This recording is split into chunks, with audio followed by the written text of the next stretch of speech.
¿Amén o no amén? ¿Estamos bien? ¿Estamos bien? ¿Todos estamos bien? Va, excelente. Gloria al Señor. Bien. Génesis capítulo 1, versículo 1. Hay una historia bien interesante en la historia de la iglesia y en las misiones. Y eso sucedió en el área de ¿Ha escuchado usted alguna vez el nombre Moravia? Yo creo que la mayoría, quizás a los servidores hasta el día de ayer conocieron el nombre. Muchos no lo conocíamos. Yo le voy a ser sincero, yo no sabía ni dónde estaba Moravia. Moravia es un país que está cerca de Alemania. Como todas las naciones europeas fueron evangelizadas durante la Reforma en su mayoría, había un momento posterior a la Reforma en que el evangelismo se había detenido mucho. Y la nación morava, a pesar de haber recibido tanto énfasis en el evangelismo, es como que se habían estancado un poco. Hasta que llegó una noticia de que en una isla de las colonias británicas, en una que había comprado un señor, se había prohibido que llegaran los misioneros cristianos. Y esta historia fue tan fuerte para los moravos que hubieron dos jóvenes que se sintieron tan mal de que el evangelio no llegara a esa isla, porque la única forma, mire qué terrible, era una isla que tenía 200 esclavos. Y esos esclavos nunca habían escuchado el mensaje de Jesús. Pero ningún misionero podía entrar, porque se había prohibido el evangelio en esa isla.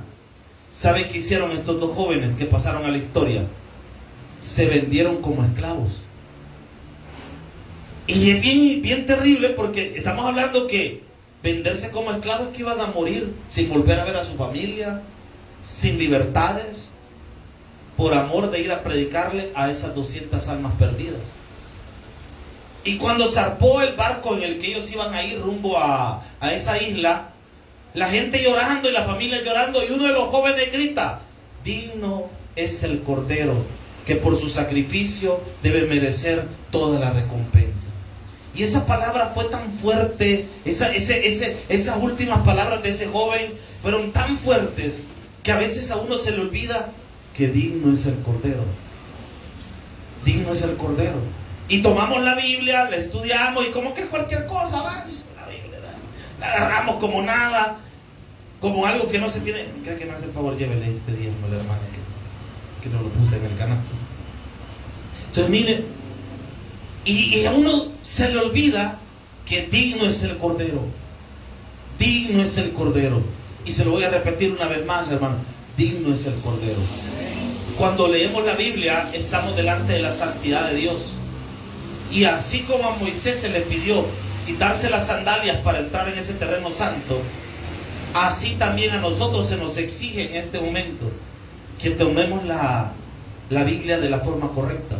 Vamos a iniciar un estudio muy hermoso. Entre, hermana, habla un solo, entre. Un estudio muy hermoso que tiene que ser tomado de la manera más respetuosa posible. Vamos a tomar nuestra Biblia. Ayúdame por favor. Génesis capítulo 1, versículo número 1. Génesis 1:1. Introducción al libro de Génesis. Vamos a ver este tema es interesantísimo. Lo que vamos a ver ahora, hermano, esto es valiosísimo. Génesis 1:1. ¿Lo tenemos, iglesia? Vamos a leer la escritura. Ahí le voy a pedir que se pueda poner de pie, por favor. Y vamos a leer la palabra del Señor en este momento. Génesis 1:1. ¿Lo tenemos, iglesia? Dice la Biblia: en el principio creó Dios los cielos y la tierra. Y la tierra estaba desordenada y vacía, y las tinieblas estaban sobre la faz del abismo, y el Espíritu de Dios se movía sobre la faz de las aguas. Padre que estás en el cielo, te agradecemos, Señor, en esta noche que nos permites estudiar estas profundidades de la palabra. Señor, entramos con temor y temblor a este libro que nos va a revelar cosas grandes de ti, Señor, donde vamos a aprender acerca de tu poder, de tu obra y de tus atributos, y de la redención a través de Jesucristo. Señor, entramos con mucho respeto al terreno santo, reconociendo tu grandeza y tu majestad, en el poderoso nombre de Jesús. Amén y amén. Puede tomar su asiento. El libro de Génesis. ¿Qué es el libro de Génesis? ¿Qué es realmente? ¿Estamos hablando de un libro histórico? de un libro filosófico. ¿De qué estamos hablando cuando leemos Génesis? ¿Es un libro que nos explica un mito cosmogónico? ¿Qué es el libro de Génesis? Esa es una muy buena pregunta, porque nosotros decimos, el libro de Génesis sí habla de Abraham, de Isaac, de Jacob. Pues sí, pero ¿qué es el libro de Génesis? Mire, la comprensión del Génesis nos va a permitir ver de forma asombrosa el comportamiento humano. O sea que el libro de Génesis es uno de los mejores libros de psicología que existen, porque aquí vamos a aprender la conducta humana. Pero aparte de ello, el libro de Génesis contiene muchas historias que nos explican el carácter de Dios. O sea que es el mejor libro, uno de los mejores libros teológicos que existen. El libro de Génesis también nos explica el origen de todas las cosas. O sea que también es un libro histórico. Pero ¿qué es en sí el libro de Génesis? Primero, su nombre en el hebreo es Bereshit. Bereshit, que quiere decir, miren, los judíos agarraban sus libros o les ponían el nombre de sus libros por las primeras palabras que aparecían en cada libro. ¿Cuáles son las primeras palabras del libro de Génesis? En el principio. Justo en el hebreo, si estuviéramos leyendo en hebreo, no diríamos en el principio, diríamos Bereshit. ¿Qué quiere decir? En el principio. Cuando la Biblia se tradujo al griego, se le cambió el nombre del hebreo y se le buscó lo más apegado posible. Y se le utilizó el nombre Genesos. Genesos en el griego quiere decir lista, genealogía u origen. Cuando se latinizó el lenguaje, es decir, cuando se empezó a hablar en el latín, la palabra griega Genesos se transliteró a Génesis. Y es en ese idioma en el que lo tenemos hasta el día de hoy, este libro. Y mire, independientemente si lo vemos en el hebreo, si lo vemos en el griego o lo vemos en el latín, siempre significa lo mismo, un origen, un principio. Y queda como anillo al dedo tocante al tema de este libro. Algunas cosas básicas que tenemos que ver antes de entrar en discusión con las cosas que vamos a ver este día. Mire, no vamos a pasar ni del primero ni del segundo versículo, se lo aseguro. Porque mire, yo estoy viendo esto y yo me quedo asombrado de todo lo que hay en estos versículos. Pero primero, ¿en qué fecha se escribió el libro de Génesis? Esa es una muy buena pregunta que deberíamos de hacernos. Dijimos que la Biblia no responda. Primer libro de Reyes, capítulo 6, versículo 1. Primer libro de Reyes,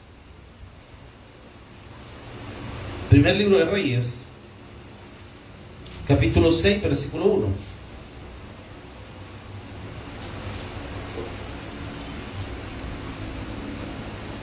Primer libro de Reyes, capítulo 6, versículo 1. Vea lo que dice la Biblia. ¿Lo tenemos, iglesia? Dice, en el año 480, después que los hijos de Israel salieron de Egipto, en el cuarto año del principio del reino de Salomón sobre Israel, en el mes de Sif, que es el mes segundo, comenzó a edificar la casa de Jehová. Vale, póngale coco a esto. Dice, en el año 480, ¿después de qué? No, después de que los hijos de Israel salieron ¿de dónde? O sea que cuando Salomón comenzó a reinar, habían pasado 480 años desde que Israel salió de Egipto. Si el libro de Génesis fue escrito por Moisés, quiere decir que fue escrito durante el periodo del Éxodo. Si el Éxodo ocurrió 480 años después antes del gobierno de Salomón, quiere decir que si Salomón reinó allá por los 1400, 1000 y algo por ahí, estamos hablando que el Éxodo, como por el 1100, estamos hablando entre el 1000 y 1100 en el reino de Salomón. Estamos hablando, si le restamos, estaríamos diciendo que probablemente el Éxodo ocurrió y los acontecimientos y las cosas que narra el Pentateuco, incluyendo el libro de Génesis, fue escrito ya por el 1446 antes de Cristo. Eso es lo que dicen algunos. Si le restan, o por ejemplo, si usted pone la fecha, porque estas fechas son probables, o sea, no es una fecha exacta. Por efectos de estudio se le da una fecha exacta, son aproximaciones. Porque si algunos datan, por ejemplo, la construcción del templo en el 1966 antes de Cristo, Quiere decir que el éxodo fue por el 1448, 40 y algo por ahí. O sea que el libro de Génesis comenzó a ser desarrollado en esa época. Vale aclarar que muchos de los acontecimientos del Génesis fueron trasladados de manera oral entre el pueblo de Israel. Es que aquí entramos en un mar de complicaciones. ¿Por qué? Mire, esto se vuelve un poco complejo. Porque, ¿qué pensaría usted si le diría que no necesariamente Moisés escribió todo el libro de Génesis? O todo el Éxodo, o todo el Levítico, o Números o Deuteronomio. ¿Cómo así, pastor? Es que mire, aquí entramos en otra cosa bien interesante. La paternidad del Pentateuco está en discusión desde hace muchos siglos. Se cree que hay dos teorías. La paternidad mosaica, es decir, Moisés lo escribió. Fue Moisés cabal el que lo escribió y toda la cosa. Pero aquí es donde entramos en un clavo.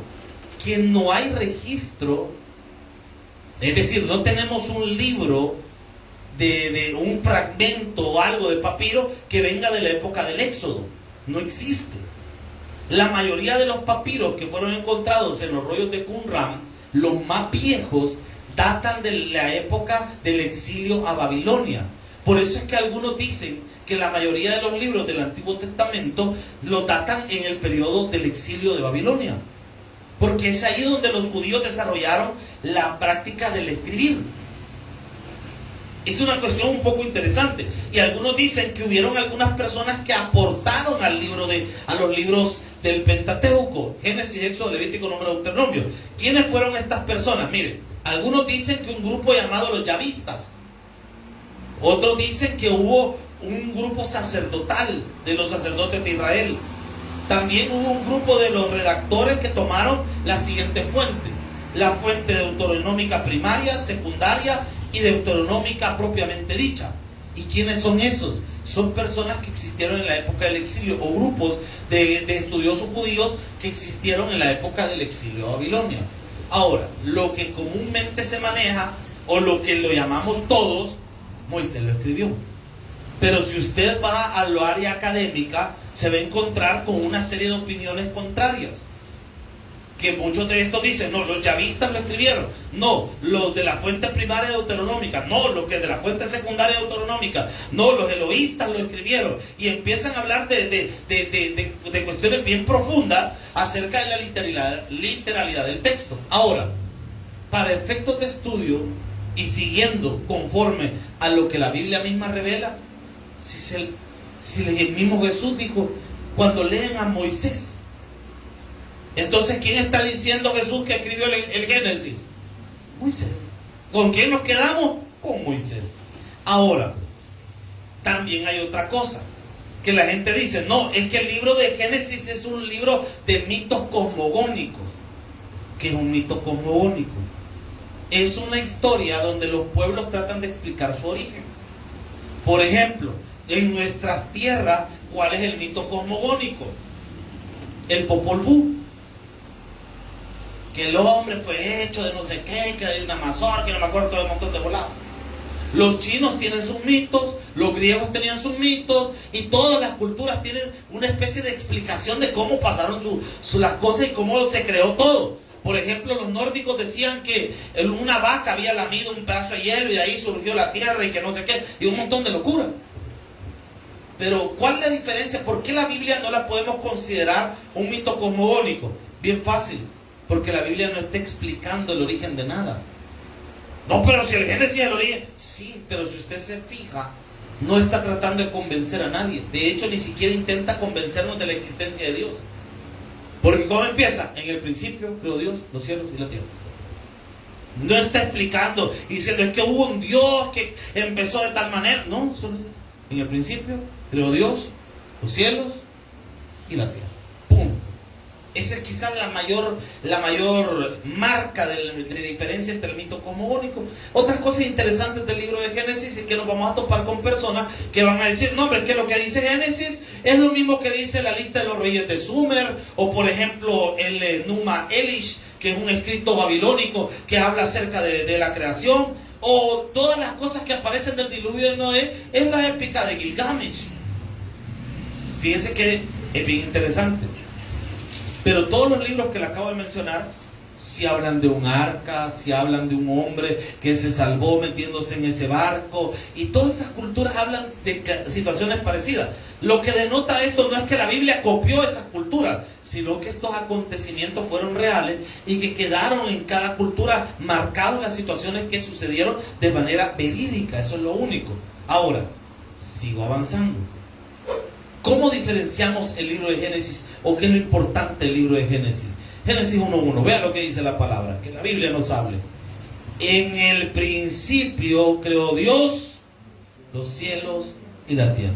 Va, entremos en materia. ¿En el principio de qué? Primero, marquemos algo. Cuando la Biblia dice en el principio creó Dios los cielos y la tierra, está hablando de la eternidad de Dios.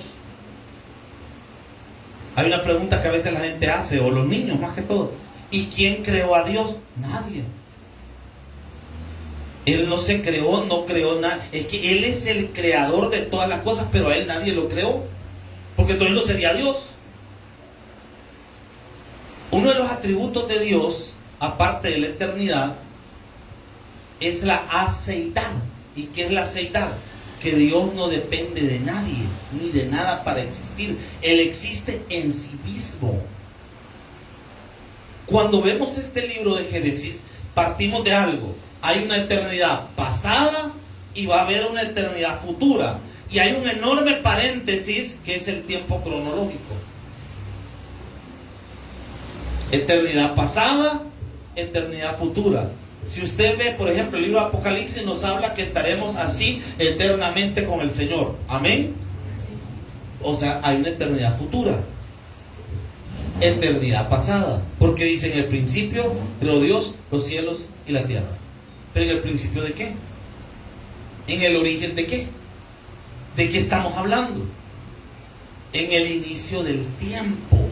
Porque lo que va a marcar el punto de la creación o el inicio de todo es el surgimiento del tiempo cronológico. Y vea qué interesante.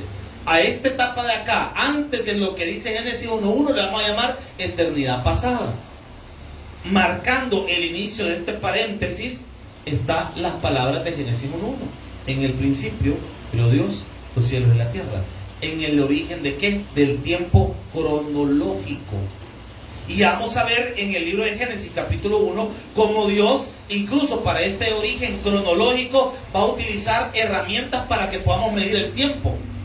¿Y cuáles son esas herramientas? El sol, la luna y las estrellas. Si usted ve el cuarto día de la creación, ahí el Señor se detiene a explicarnos que Él ha creado el sol, la luna y las estrellas para que el hombre pueda entender los tiempos. O sea que lo que Dios creó desde el día 1 es el tiempo. O sea que cuando leemos en el principio creó Dios los cielos y la tierra, es en el principio del tiempo. Amén, iglesia. ¿En el principio de qué?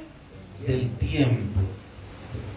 Ahora viene el Señor y dice, en el principio creó Dios. Deténgase ahí. La palabra original para Dios es Elohim. Elohim. Esta palabra no tiene una traducción a nuestro idioma. Le voy a ser muy sincero. ¿Por qué? Porque es un plural singular.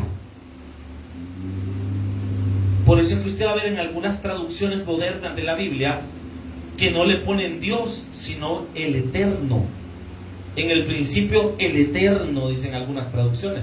¿Por qué? Porque no existe una traducción verdadera para esa palabra que aparece ahí.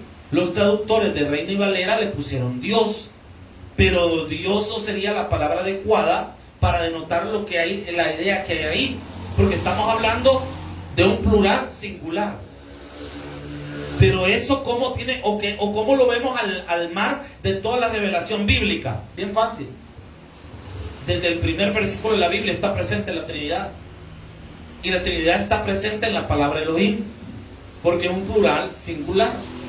¿Cómo así? Veamos cómo Juan comprende perfectamente esto. Y él lo utiliza haciendo un paralelo perfecto con el libro de Génesis. Juan 1.1, vea lo que dice la palabra.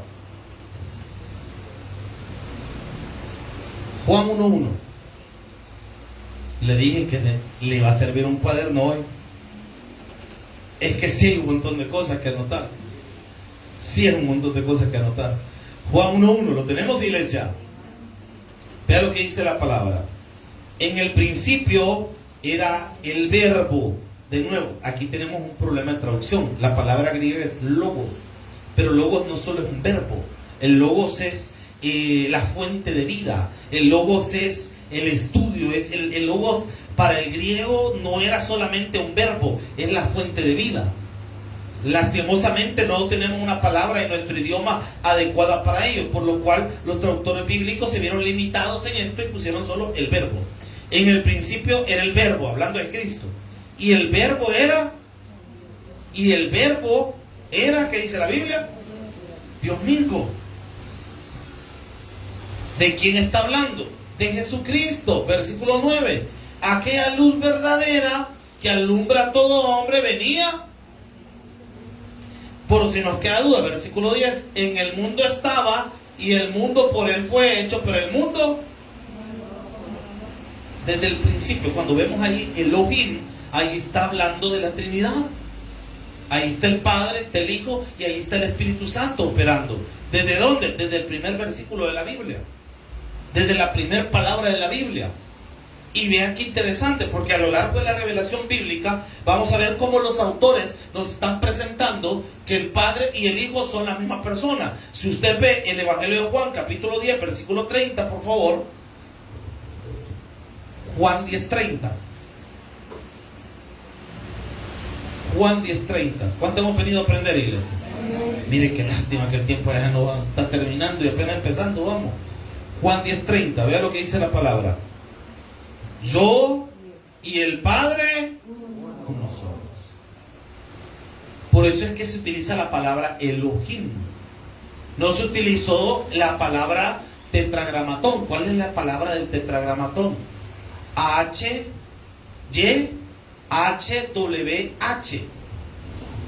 Y esa palabra, ¿cómo se pronuncia? Exacto, por eso no se puede pronunciar. No la podemos pronunciar. En nuestro idioma no hay una equivalencia. Por eso es que usted va a ver que en otras partes de la Biblia, cuando aparecía el tetragramatón, así se llama esas palabras, cuando usted lee Jehová, ahí está originalmente el tetragramatón. Y el tetragramatón es H-W-H, Y-H-W-H. Y entonces el traductor bíblico se quedó, bueno, ¿y cómo le ponemos aquí?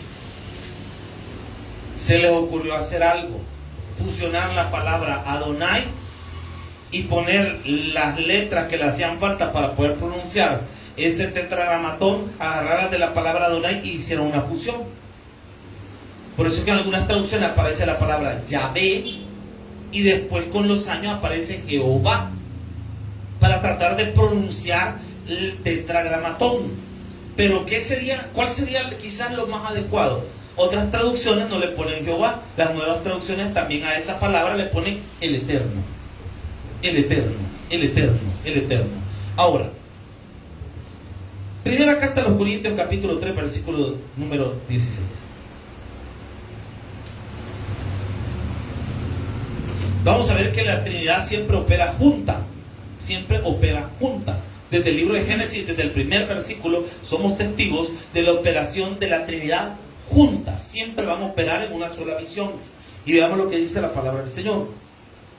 Primera carta a los Corintios, capítulo 3, versículo número 16. ¿Lo tenemos? Dice la Biblia: ¿no sabéis que sois templo de Dios y que el Espíritu de Dios mora? Pero si vamos a otras partes de la Biblia nos dice que es Jesús el que mora en nosotros. Pero si vamos a otras partes de la Biblia nos dice que es el Padre el que mora en nosotros. Pues, ¿y entonces? Es que Dios ha entrado a morar al corazón del hombre. Y como Dios es el Padre, como Dios es el Hijo y como Dios es el Espíritu Santo, obviamente van a alternarse en la Biblia las personalidades, pero siempre estamos hablando de Dios en nosotros. ¿Me está siguiendo, iglesia? Va, aquí tenemos otro detalle. Si vamos al Génesis, en el versículo 1 del capítulo 1, dice: en el principio creó Dios. Vamos por detalle. Ya vimos en el principio qué significa en el origen del tiempo. Creó. Fíjese que la palabra hebrea para crear ahí es bien interesante, porque lo que Dios va a hacer, esta palabra creó de manera voluntaria o intencional. La vamos a dejar ahorita así como que la ponemos en un circulito y la vamos a poner así un signo de interrogación. Ya me va a entender por qué. Por eso no le hemos explicado todavía. Saltamos el creó y nos vamos a Dios. Hablamos que la palabra original ahí es Elohim. Y Elohim es un plural singular.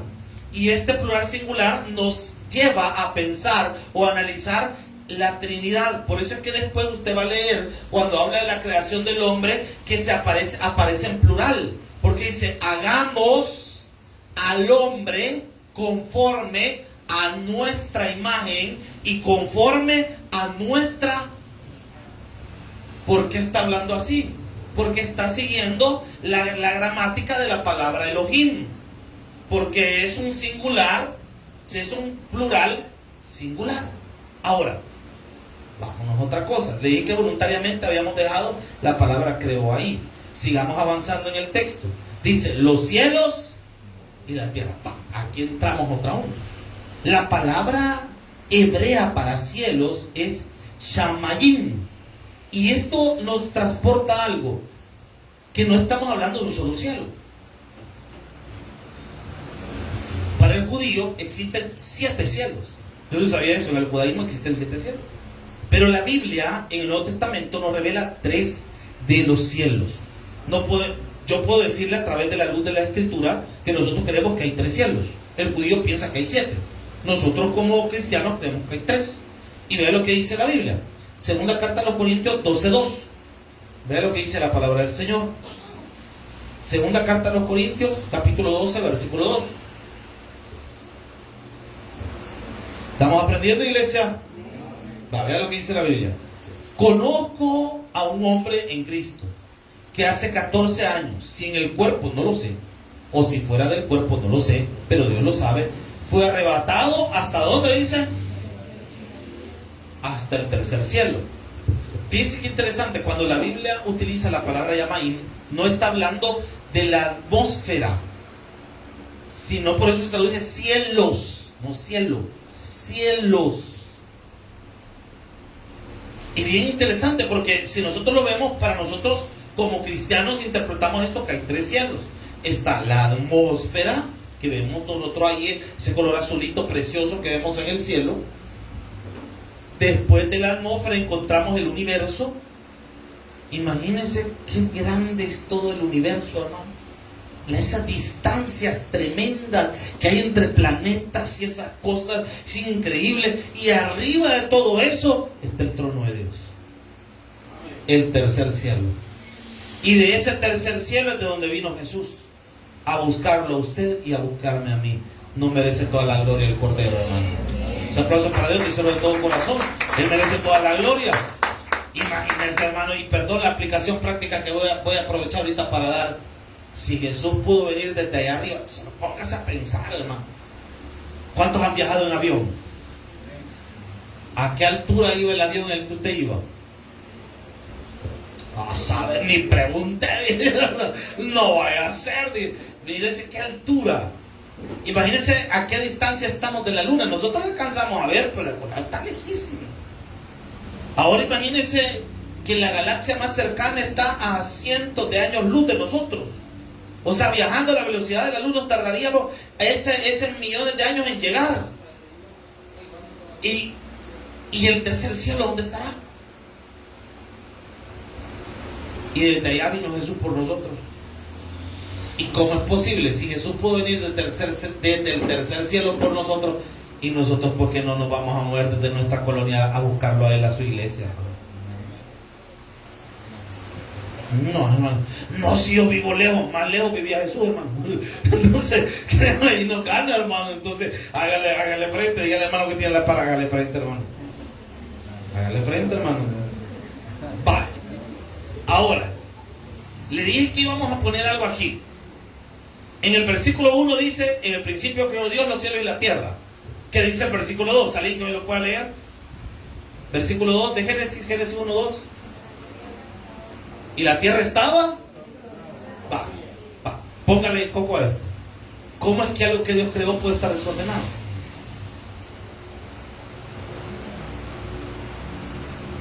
¿Cómo es que algo que Dios creó puede estar desordenado?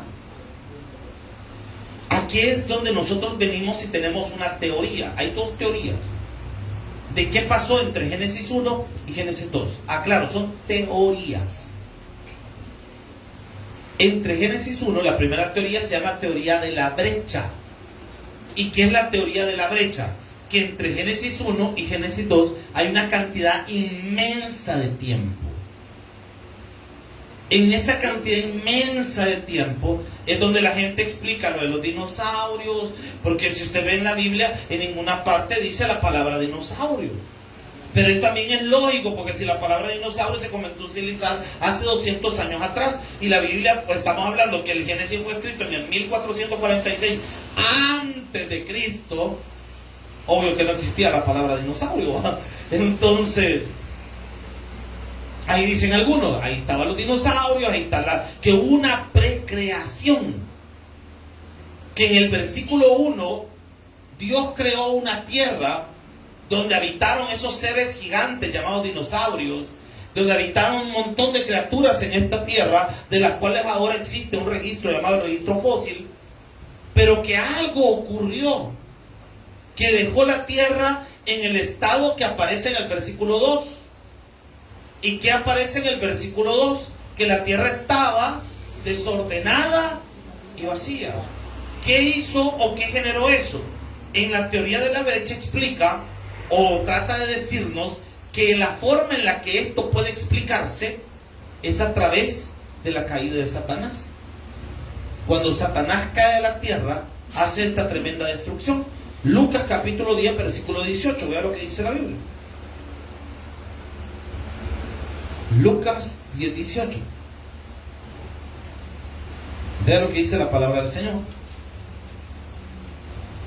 ¿Lo tenemos, iglesia? Lucas 10, 18. Búsquelo. Lucas 10, 18. ¿Lo tenemos? Vea lo que dice la Biblia. Y les dijo: yo veía a Satanás caer del cielo como un rayo. A mí por eso no me gusta esa alabanza, la que dice: como un rayo cayendo sobre mí. Porque si usted lee la Biblia, el único que cayó como un rayo fue el diablo. Así que cuando usted esté diciendo como un rayo, probablemente sea el cachudo, hermano, que usted le caiga ahí. Pero bueno, el Señor sabe que en nuestra ignorancia la cantábamos así, pero ahora ya no. ¿Verdad? Entonces mire, yo veía a Satanás caer como un rayo. Entonces algunos dicen, cuando Satanás cayó, destruyó los dinosaurios y hizo esa gran destrucción, junto con todos los ángeles que venían. Si usted lee la Biblia en Isaías capítulo 14, versículo 12, ahí se nos detalla un poquito más la caída de Satanás. Isaías capítulo 14, versículo 12. Vea lo que dice la palabra del Señor.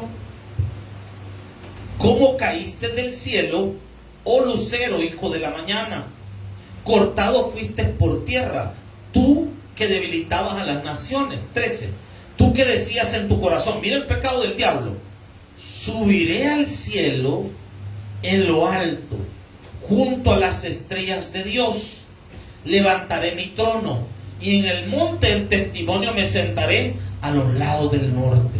Sobre las alturas de las nubes subiré y seré, ¿qué dice la Biblia? Ahí está el pecado del diablo. ¿Qué dijo el cachudo? No, hombre, yo quiero ser igual que el patrón aquí. Yo quiero ponerme a la par del Señor. Yo quiero ser igual de grande que Él. El pecado del diablo no es que quería destronar a Dios, es que quería ser igual a Dios. ¿Y de dónde usted? Pero mire el cachudo que le pasó. 15. Mas tú derribado eres hasta el Seol, a los lados del abismo. Entonces, algunos teólogos dicen, lo que pasó entre Génesis 1.1 y Génesis 1.2 es que en este intervalo de tiempo, en esos millones de años que hay entre el versículo 1 y el versículo 2, cayó Satanás y dejó la tierra en el estado que aparece en el versículo 2. Y la tierra estaba desordenada y vacía. Esa es la teoría de la brecha. Pero hay una segunda teoría. La segunda teoría se llama la de la materia prima. Yo le dije que a voluntad íbamos a dejar en el versículo 1 una palabra que no la habíamos explicado. ¿Cuál es esa palabra? Creó. ¿Por qué digo esto? La palabra original en el hebreo es la misma palabra utilizada para formar algo de la madera. ¿Cómo así? Va, si usted es un artesano o si usted trabaja con materia prima, si usted trabaja en madera, su materia prima es la madera. Si usted trabaja con metales, su estructura, su materia prima va a ser lo metálico, ¿verdad? Pero usted le va a dar forma. O por ejemplo, si usted trabaja con la piedra, usted le van a llevar un trozo de piedra aquí y le van a decir, yo quiero que me haga mi cara en esta piedra. Usted va a agarrar, no, hombre, si está, mire, igualito, mire, le van a agarrar la piedra ahí y usted va a empezar a darle forma. Pregunto yo, ¿esa materia prima tiene alguna forma o algo? No, está en su estado natural. Y en su estado natural está obviamente mal, pues no es una obra, ni pareciera el pedazo de piedra. ¿Y aquí qué van a sacar de bonito? Pues el artesano se va a echar el arte y va a hacer algo bien bonito, escultura preciosa de pedazo de piedra. Entonces Dios va a formar todo de una materia prima. Interesante, ¿no? Entonces dice, la materia prima es esa tierra que está desordenada y vacía. Dios lo que va a hacer es que le va a dar forma, le va a dar manera de ser, le va a dar algo de existencia. Interesante. Entonces, en esta segunda teoría, Dios está a punto de darle forma a su creación, tal cual hace un joyero o un artista al elaborar su pieza de arte. Entonces, lo que Dios está haciendo en el versículo 2, según lo que dicen algunos teólogos, es que el Señor está preparando todo para su creación. ¿Estamos aprendiendo, iglesia? Entonces, vea lo que dice el versículo 2. Y la tierra estaba desordenada y vacía. Nosotros como bautistas, ¿con qué teoría nos quedamos? Muy buena pregunta. Les respondo. Fíjese que depende. ¿Depende de qué? Si usted va a algunas denominaciones, le van a decir, no, la materia prima, porque mire, eso tiene lógica, desde ahí formó todo y que no sé qué. Y si lo quedamos con eso, alguien preguntaría, bueno, y entonces los dinosaurios, ¿qué onda? Porque no podemos negar que existieron esos animales. No me va a salir como esa explicación que allá tenían en los 1900, que decían que Satanás había puesto esos animales ahí para de que la gente no creyera en Dios. Esa es una mentira, hermano. Sí existieron esos animales. Y entonces, ¿en qué nos quedamos? Mire, hay un versículo por ahí, quiero que me acompañe, por favor. Quiero ver, ya lo decía.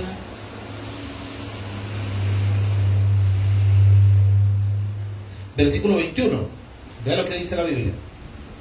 1:21, ¿lo tenemos? Y creó Dios los grandes, que dice la Biblia, y todo ser viviente que se mueve en las aguas profundas, produjeron según su género, y toda ave alada según su especie, y vio Dios que era bueno. Algunos dicen que ahí está lo de los dinosaurios, porque esa imagen de los dinosaurios que nosotros tenemos de la película Jurassic Park es una imagen que se la imaginaron los arqueólogos cuando descubrieron estos huesos, estos fósiles. Entonces ellos se imaginaron, que tienen que ser aquí, tienen que ser allá. Y sabe que lo más chistoso es que según los estudios, los dinosaurios, su parentesco con los animales más cercanos, con los animales actuales más cercanos, ¿sabe cuáles son? No son los cocodrilos. Yo pensaba que era con los cocodrilos, pues. Con las gallinas. ¡Hala! Así algunas especies de dinosaurios tienen un parentesco más cercano con las gallinas que con los reptiles. Entonces algunos teólogos dicen, lo más probable es que sean esos monstruos marinos de los que habla ahí. Porque ¿quién dice que eran de la tierra? curioso, ¿verdad? O sea, también está otro detalle, que en los pueblos antiguos, si usted le pone atención, en todos los pueblos antiguos aparecen leyendas donde los hombres peleaban con dragones. Todos los pueblos antiguos, que aparecen los caballeros peleando, agarrándose con su dragón ahí, ¿verdad? Volándole la cabeza al animal. O sea que es muy probable que si estas bestias enormes existieron y fueron reptiles, lo más probable es que los mismos seres humanos se las echaron a todos, hermano. Tiene lógica. Porque usted cree que todas las civilizaciones se iban a imaginar esos grandes monstruos. No, si algo tuvieron que ver. Y que se les parecía bastante. Entonces, explicación hay. ¿Con cuál nos quedamos entonces? Mire, yo cuando me topo con algo así, voy a la raíz de nuestra denominación. Los bautistas de la línea donde nosotros venimos se les llama punto medio. ¿Qué es el punto medio?